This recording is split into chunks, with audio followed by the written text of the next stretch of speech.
Hello, everyone. Welcome back. Today we're looking at the Dreadnok Thunder Machine, one of their most iconic machines ever. The Dreadnok Thunder Machine was first released in the United States in 1986. It included the driver Thrasher. The Thunder Machine also was sold in 1987 and unfortunately was discontinued in 1988.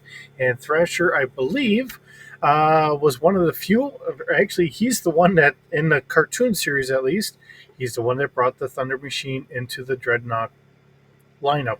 Um, when they were doing a little uh, trial tryouts or whatever for adding to the Dreadnought um, ranks and that, uh, it was kind of an interesting situation. And I believe there was two Joes there that were kind of witnessing some of it. They were inside one of the buildings that were there in the Florida Everglades, if I can say it correctly. Okay, so here at yojoe.com, we have some nice views, a wonderful front view, and it looks like we have some nice cannons here. I've always taken it as cannons. I believe it is. I don't know exactly how big a cannons they are, and it has a kind of jet engine, very reminiscent of that of, say, like Batman and the like. Okay, the other nice thing is it does have a kind of shielded cab as well as some shielding over the rear tires. And we have a second view to that. So that means that all of our engine is here. This is all open for whatever bashing they've got to do to get things done. And we'll see here very shortly as to what kind of cannons those are supposed to be. And we do have some kind of holes in the plates here so that way we can see out. Although it does look to be open a little bit on top. And of course, we have some nice um, off-road lights on top of there, and it also looks like we have some red and blues above those as well. So as we kind of click through some of our views here a little faster than normal, I'm trying to see what kind of guns they happen to mention that we have. Machine gun rotates, which is wonderful. And here we go with our schematics, trying to put everything together. Now this is a little small here, but I will do my best. It looks like we have fast fire woven alloy belt. Nope, that's not it. Uh, Looks like 6 is our dual synchronized penetrator Gatling cannons. So these are just considered Gatling cannons of some sort. It doesn't give us a caliber like they quite often do, but that's fine. We can fill it in, and we have a nice card coming up here as well. So, in Sunbow, here's one of the nice views that we get out of Sunbow for the um, for our vehicle here today. And of course, in the comics, of course, there it is as well. All right, so the Thunder Machine forward, heavy forward strike vehicle. It's a 4.5 ton vehicle, two-man crew, goes up to 115 miles an hour. Has a range of 750 miles. That is really respectable. It has two 20 millimeter chain linked guns, or chain guns with linked ammunition. I'm kind of jumping the gun on that one. Carrying about 2,500 rounds of high explosive dual purpose rounds. The HE I knew was high explosive. The DP kind of threw me off a little bit. Typically, when I was in the Army, it would just be HE rounds. Okay, note, vehicle uses heavily modified non-standard parts, which include reactive armor and a heavy-duty four-wheel drive. So we have four-wheel drive on here. I'm sure it's a really beefed-up suspension. Oddly enough, this has kind of a look to it. Never really paying much attention to it before, but like a Camaro. Has a very Camaro-ish front to it. So that's just my take on it. Maybe I'm right, maybe I'm wrong. And Tactical Arms Compendium, Dreadnok Thunder Machines. I'm not going to read through this. It's a little on the small side for me. It is kind of the downfall of having a a smaller computer screen. Um, I don't think I'm going to be upgrading anytime soon, though. Okay, weight, like stated before, it's still at 4.2 tons. It still goes 115 miles an hour. Although cross country, I think it said it was 48 miles an hour before, and now we're up to 53. We still have it going about 750 miles. We have two 20 millimeter chain guns with linked auto feed system, and we have 2,500 rounds of high explosive dual purpose ammunition.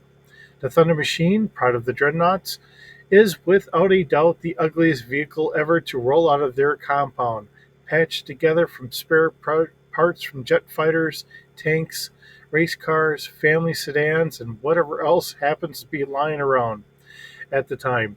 The Thunder Machine defies the very laws of physics every time it is driven. It almost never breaks down, can take a beating almost as well as a Hiss tank. Thrasher would say better than a Hiss, and it packs one of the most devastating weapons ever bolted to the hood of a car. It's a beast, but it works. All right, wonderful write up. It is nice to see it, and of course, now this is a little different than what we saw in original. But as they're explaining, every time they build a new one, it's always a slight variation of what it was before. So, whenever we're working on this stuff, we can very easily change things out. Here's a G.I. Joe Monopoly piece of it. That is wonderful to see. Okay, we have Jungle Raid, and there it is off in the distance.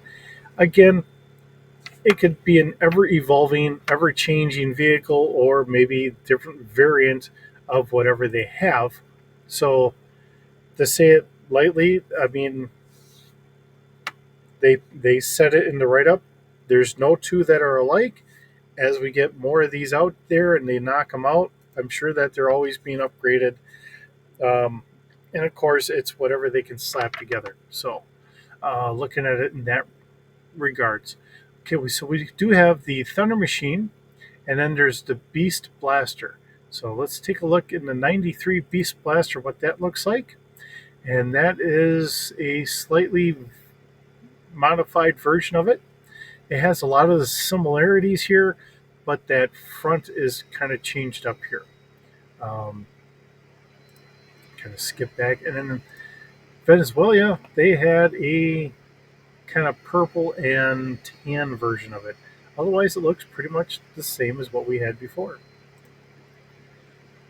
And oddly enough, way back when, this was going for $6.69. So, but we have to keep in mind the dollar went a lot farther back then. So, as much as we want to say in today's day and age how little that was fairly comparable.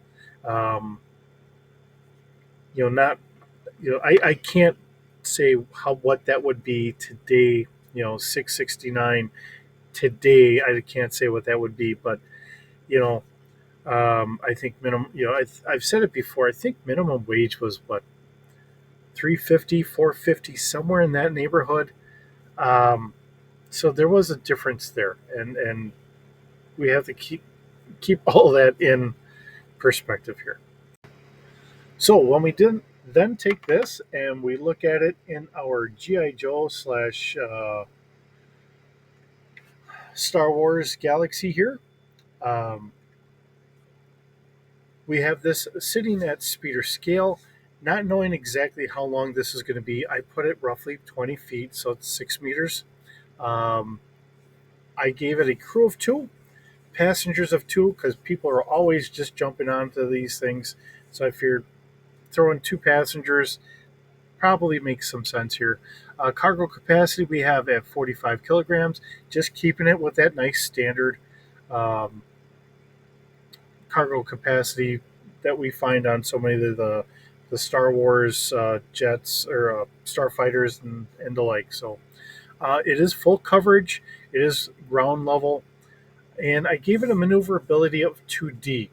Now this is four-wheel drive. I don't know if it's going to be considered an all-wheel drive or just four-wheel drive. I really don't know.